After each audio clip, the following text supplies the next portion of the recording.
contenidos y lo pueden tener después, pero voy a dejar espacio porque quisiera que tengamos lugar para intercambiar, ¿no? ¿Qué les parece?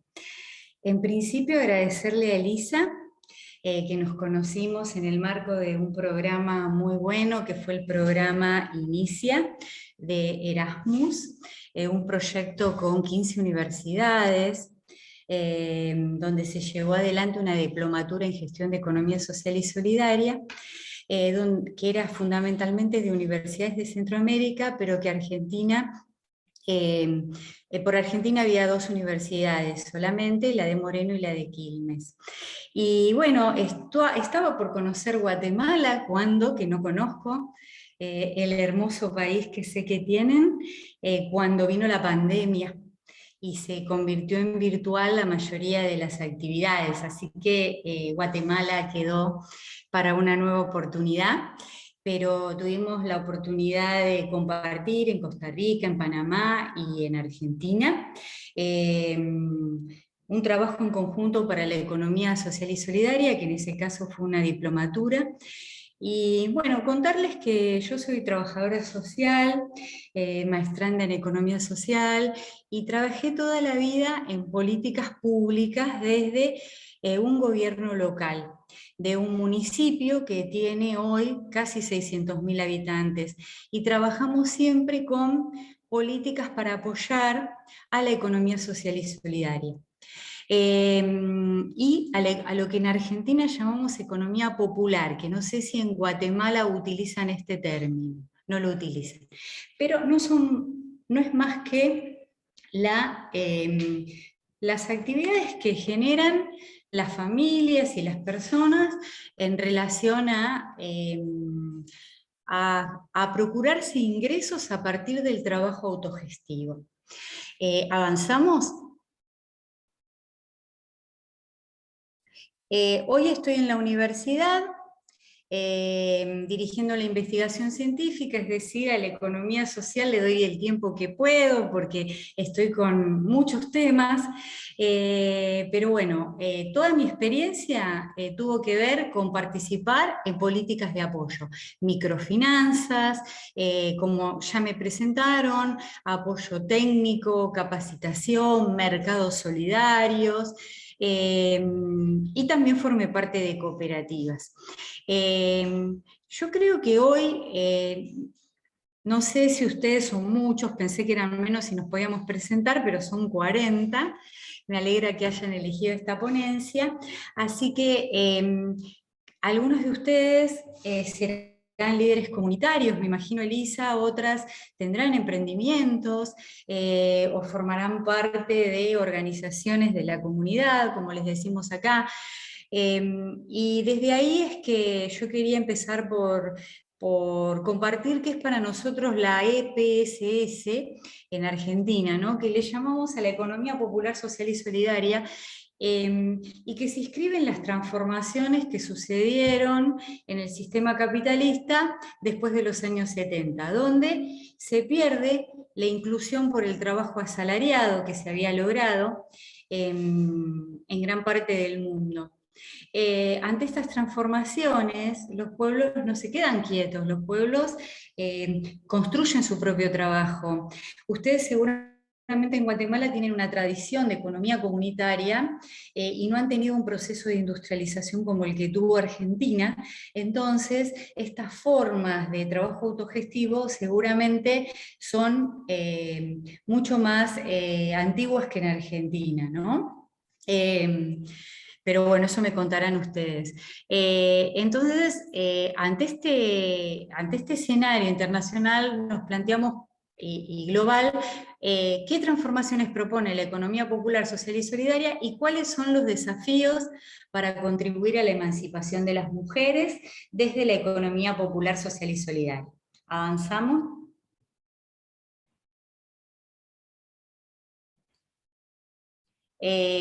Bueno, seguimos, porque ya lo dije. Seguimos. Lo que nos va a decir José Luis Coragio, uno de los referentes en Argentina de la economía social, es que nuestro sistema económico está integrado por tres subgrupos, ¿no? Que cada uno tiene una lógica.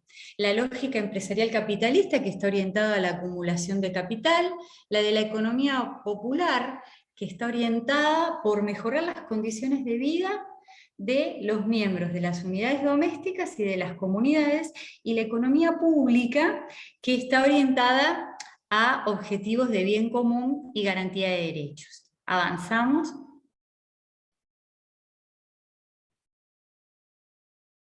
Sí, ahí veo en el chat, en realidad no economía social, sino economía popular.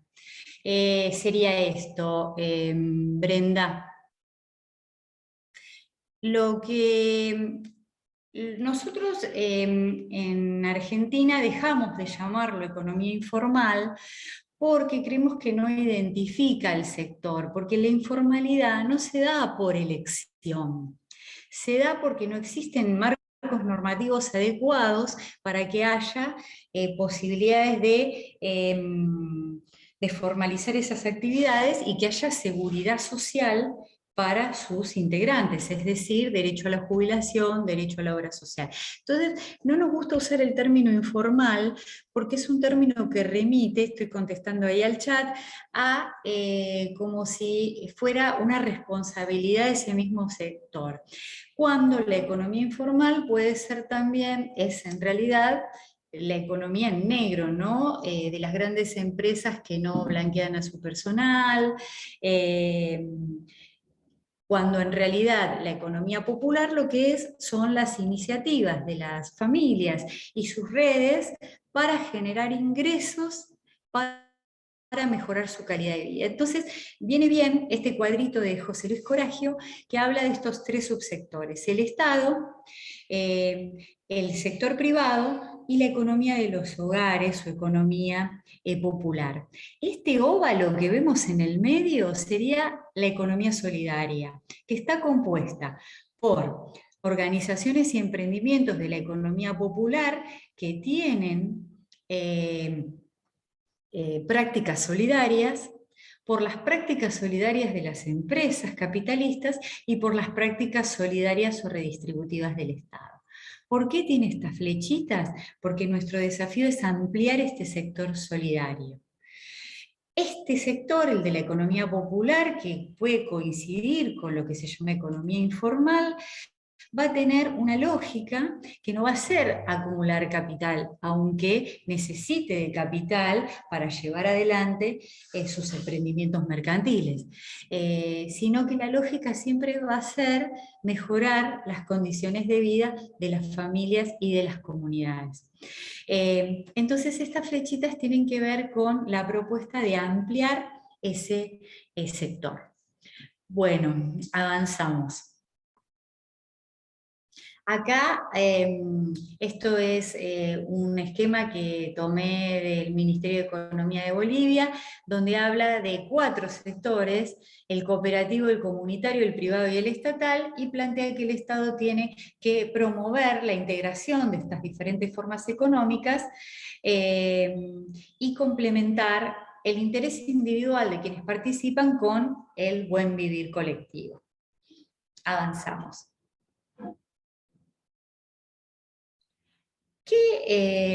¿Cuáles son las respuestas que da la economía social y solidaria ante la globalización, ¿no?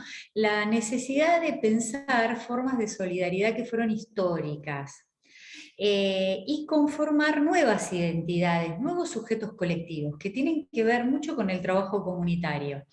La economía popular, social y solidaria pone en la agenda pública una forma muy potente de solidaridad socioeconómica.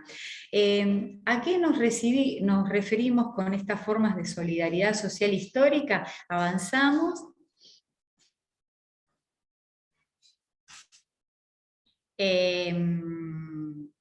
Bueno, está más adelante, pero nos referimos, no, sí, retrocede por favor, Elisa.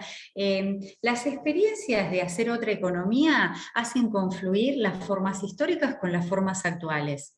En Argentina, por ejemplo, las formas históricas vienen de la mano de los inmigrantes europeos que trajeron las primeras cooperativas y mutuales. No sé si en Guatemala hay experiencias cooperativas y mutuales y si están relacionadas a la inmigración europea. A ver si me dicen en el chat.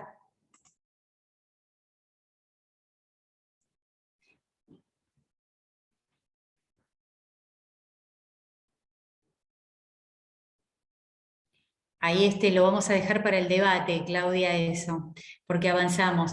Pero bueno, en Argentina hay mucha tradición de un cooperativismo que viene de Europa, eh, y hay una emergencia de muchas formas de economía popular, social y solidaria que hoy se encuentran en un estado primigenio, ¿no? Hay prácticas sociales, proyectos colectivos, visiones que van a apuntar a la autogestión y a la solidaridad y que nos van a mostrar un camino que nos muestra que es posible construir una economía solidaria, democrática y participativa que esté comprometida con construir comunidades más justas, más integradas, cuidar el ambiente y los bienes comunes.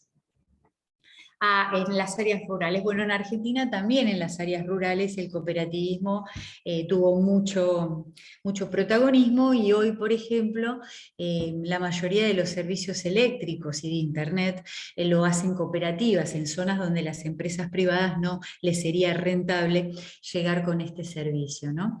Entonces, estamos viendo que se trata de otra forma de hacer economía, avanzamos. Eh, una diapositiva, y ahí tomé una definición que la economía popular, social y solidaria tiene que ver con una concepción que pretende superar esa opción entre el mercado capitalista y un Estado central planificador. Es una economía que produce sociedad, no solamente excedentes económicos. ¿Por qué? Porque su fin es satisfacer las necesidades de los productores y de sus comunidades. Generalmente hay una base territorial, étnica, social o cultural, y no están orientadas a la ganancia, como les decía, y a la acumulación sin límite, y vuelven a unir producción y reproducción. ¿Para qué? Para satisfacer las necesidades que son consideradas legítimas en cada momento histórico. No hablamos de necesidades básicas, sino de necesidades sociales, necesidades que en cada momento histórico varían y son consideradas legítimas democráticamente, ¿no? Avanzamos. Es una economía asociativa, donde sus participantes, estoy tomando una definición, una mujer, Colin Arguindegui, donde sus participantes, tanto productores como consumidores, se van a asociar eh, eh, y va a estar orientada con objetivos sociales y solidarios para satisfacer las necesidades. Es decir, que es una economía en solidaridad con los seres humanos, con la naturaleza y con la cultura. Avanzamos. Rodolfo Pastore, de la Universidad de Quilmes, nos dice que la economía popular, social y solidaria impulsa formas organizativas asociativas con estos principios. La gestión democrática, sus miembros participan en la toma de decisiones no por el capital que aportan a la empresa, sino como personas, ¿no? Tomando este legado del cooperativismo tradicional de cada persona un voto. Es decir, cada persona tiene el mismo poder de decisión independientemente del capital que haya aportado a la iniciativa o a la empresa social o a la cooperativa o al emprendimiento.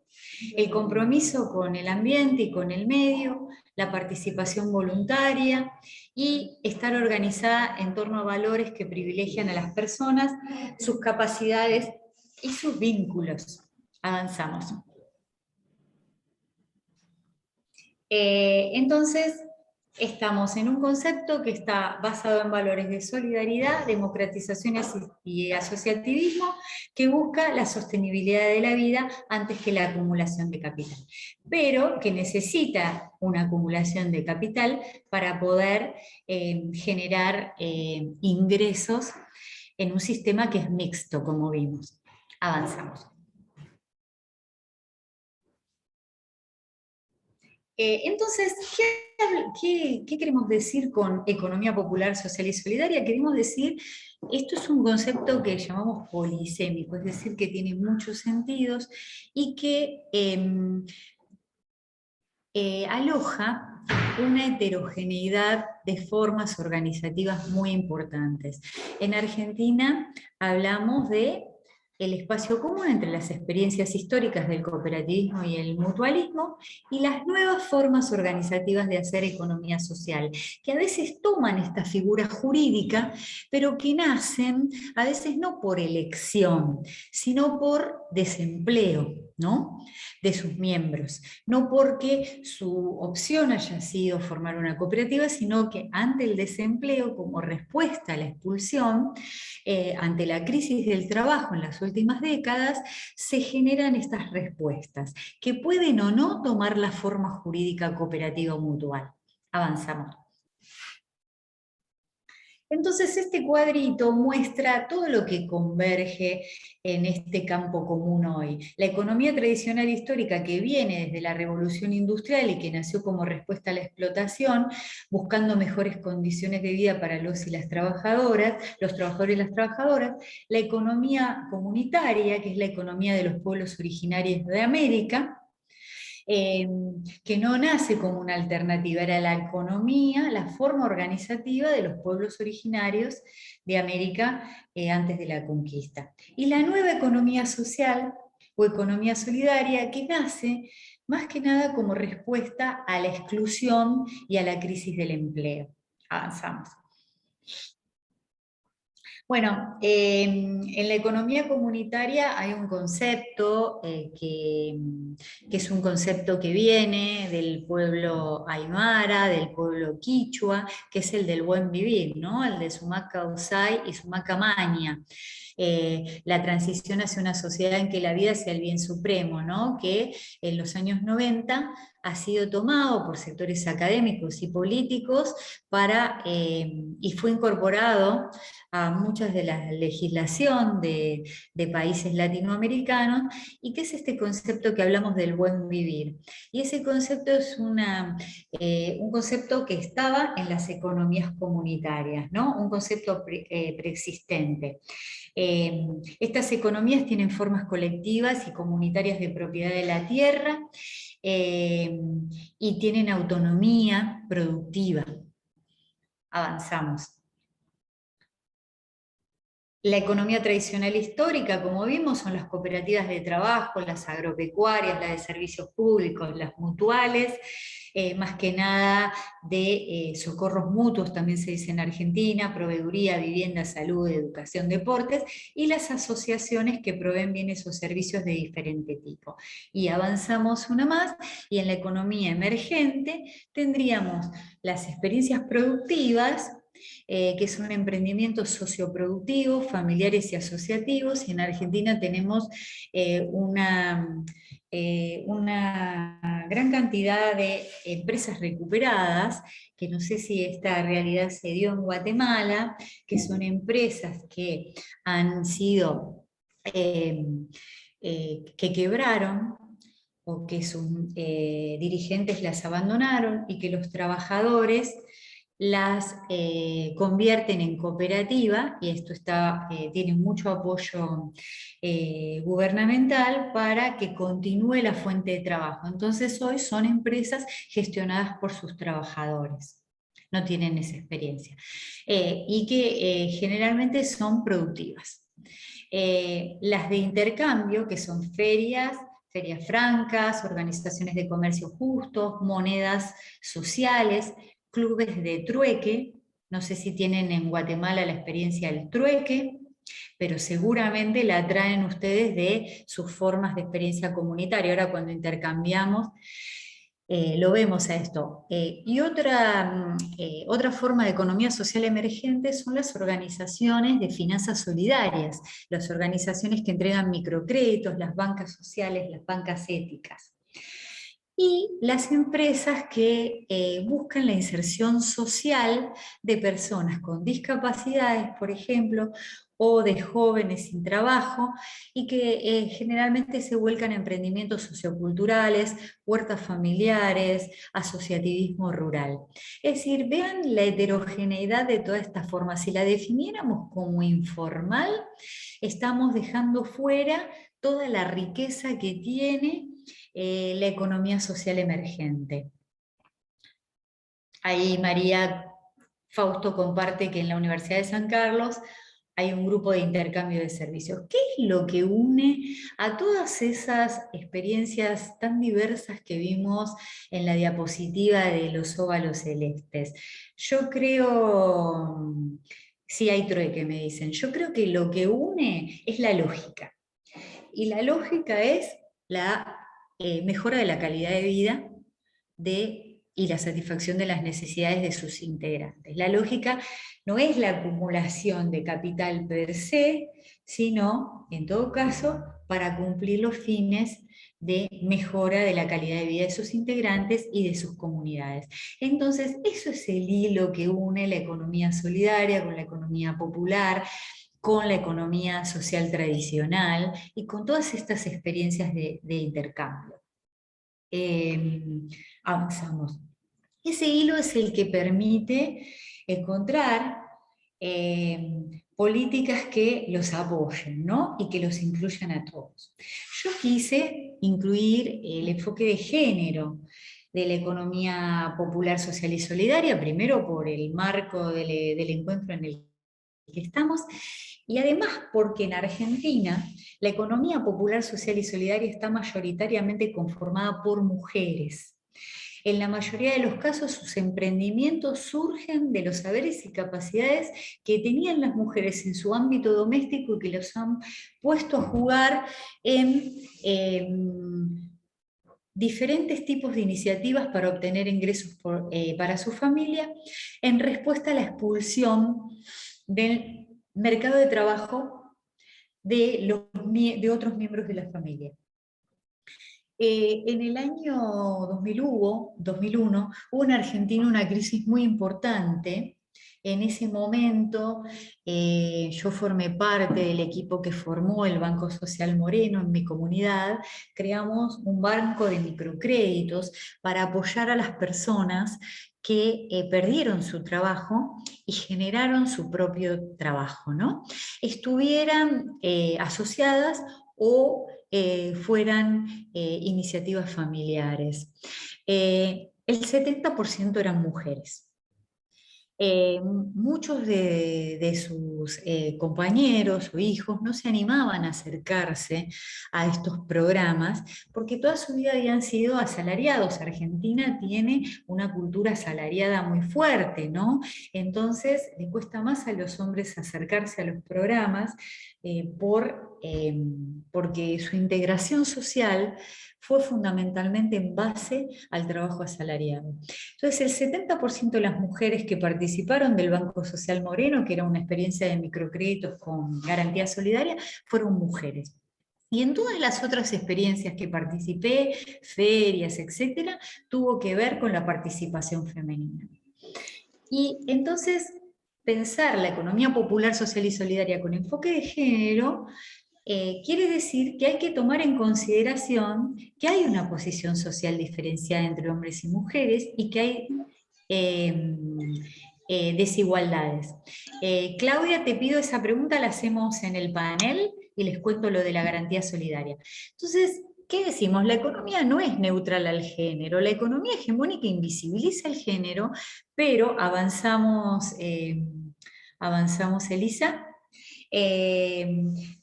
Las cuestiones de género atraviesan la economía. ¿Cuáles deben ser los objetivos? Bueno, la igualdad de género, la emancipación de las mujeres, más derechos para las mujeres y un buen vivir. Y para eso tenemos que lograr una serie de desafíos que desde mi punto de vista tienen que ver con valorar socialmente el trabajo no asalariado, darlo tanto valor como al trabajo asalariado, y como trabajo no asalariado incluyo tanto el trabajo autogestivo por cuenta propia como el trabajo de cuidado que hacen las mujeres en sus hogares y que en Argentina estamos reconociendo como trabajo de a poco y con mucha participación de los movimientos de mujeres en visibilizar ese trabajo, ¿no?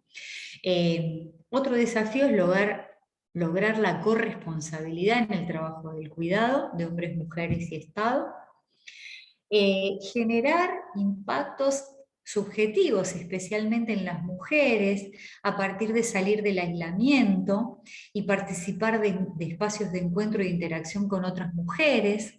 Eso va a influir con generar nuevas dinámicas de relación familiar. Avanzamos. Una diapositiva más.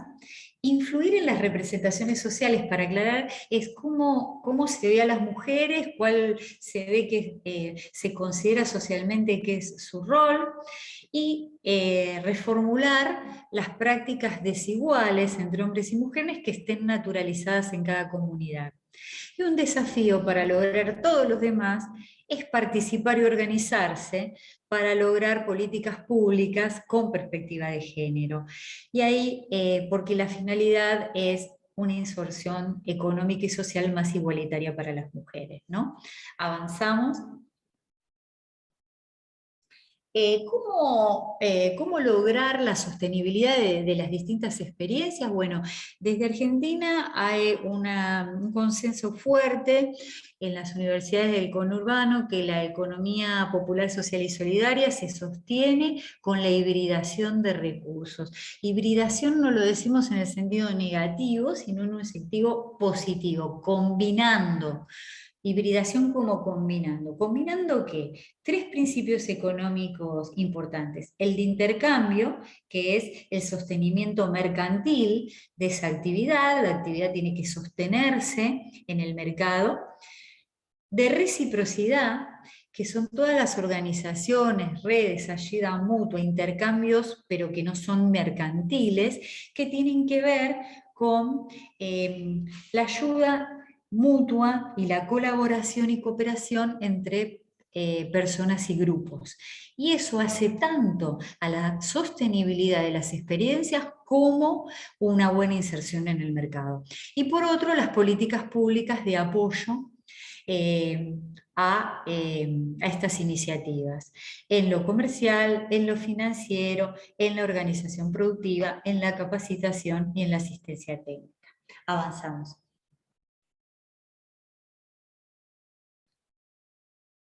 Entonces, acá estoy tomando de dos investigadoras argentinas, Mercedes Caracciolo y María del Pilar Foti, que les recomiendo que busquen en internet sus trabajos sobre tramas de valor. Yo en todas las diapositivas les dejé links para que puedan entrar en experiencias y en documentos. ¿Qué dice el enfoque socioterritorial que toma Mercedes Caracciolo en su trabajo? Dice que eh, hay que priorizar una visión integradora de las comunidades donde trabajamos, porque eso favorece la perspectiva de género. Hay que buscar el reconocimiento de los derechos de las mujeres, transformando esas cuestiones culturales que las oprimen, que nos oprimen, y hay que 15. Perfecto. Bueno, y un protagonismo de los actores del territorio en la definición y solución de los problemas. A ver, nos quedamos en alguna diapositiva que planteé interrogantes, si querés, para que los veamos y, y cierro con eso. ¿Seguí una más?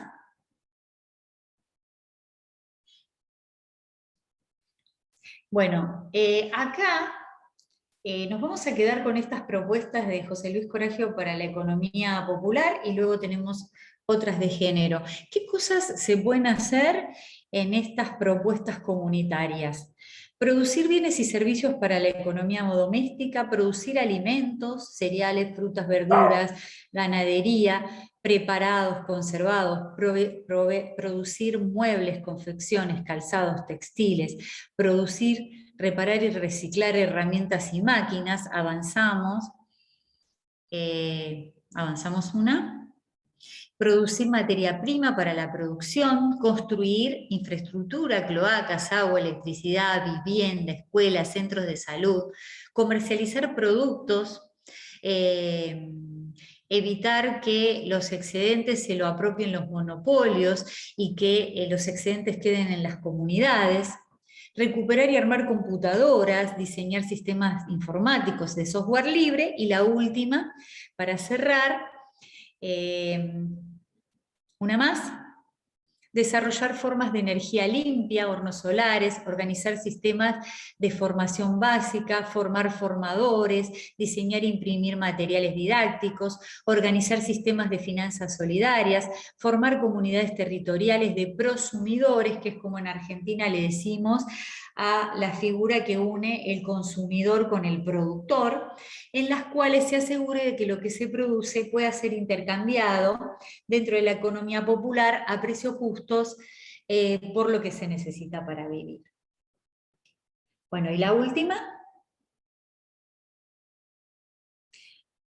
proveer actividades comunitarias de esparcimiento creativo, fiestas barriales, teatro comunitario, y desarrollar medios y redes de comunicación participativa articuladas mediante el intercambio de sus producciones. Yo dejo acá entonces para que podamos tener un intercambio.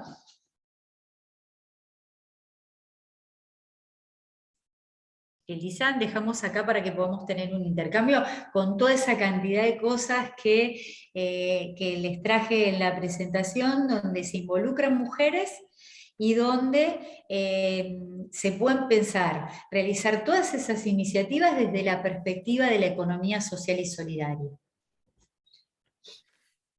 Sí, yo creo que, Marcela, es muy bueno lo que tú decías, que había una pregunta que te se hacía para un debate. ¿Te podrías referir a ella? Creo que era sobre el tema de qué llamamos realmente la economía informal y cuál es la diferencia ahí, porque creo que sí, son los nombres, ¿no? Pero queremos como, pero estas palabras, ¿no? Nos mueven nuestro imaginario. Así que creo que lo has explicado un poco, ¿verdad? Pero desde la perspectiva de Guatemala no tenemos un marco regulatorio sobre la economía social y solidaria. Esto ya lo descubrimos hace varios años en nuestras investigaciones. Entonces, tal vez pues puede ser que hay como cierta confrontación de estos conceptos, ¿verdad? Y justamente creo que, como tú dices, la economía informal en Guatemala, el criterio es su formalización, su legalización.